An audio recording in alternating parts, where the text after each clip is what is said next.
Hi friends, எல்லோரும் எப்படி இருக்கீங்க? இப்போ பார்த்தீங்கன்னாக்க புளி ஊற்றிட்டோம். இதுதான் மரம், நம்ம ஏறி புளி ஊற்றின மரம். நல்ல பெரிய மரம் தான், நல்ல அகலமான மரம். ஒரு 20 வருஷமான மரம் இது. இதில் மேலே பார்க்கும்போது நிறையா புளி இருந்ததுங்களா, ஆனால் ஊற்றும்போது நிறையா புளி கீழே விழுந்தது.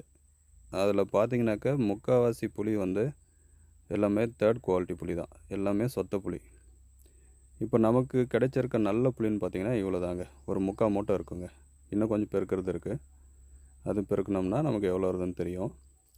பட் இங்கே கீழே இருக்குது பாருங்கள், முக்கால்வாசி புளி கீழே தான் இருக்குது. இது எல்லாமே யூஸ் பண்ணலாம், ஆனால் நல்லா இருக்காது, தேர்ட் குவாலிட்டி புளி. இது பார்த்திங்கன்னா புழு அடித்தது, உள்ள கொட்டை இல்லாத புளி, அப்புறம் புளி பார்த்திங்கன்னா ஓட்டோடு ஒட்டிகிட்ருக்கோம். இதெல்லாம் எடுக்கிறது கஷ்டம். அதனால் இதை நம்ம வீட்டுக்கு எடுத்துகிட்டு போகிறதில்ல. நல்ல புளி மரம் தான் நாம் எடுத்துகிட்டு போகிறோம். இதெல்லாம் கடைகளில் கிடைக்கும்.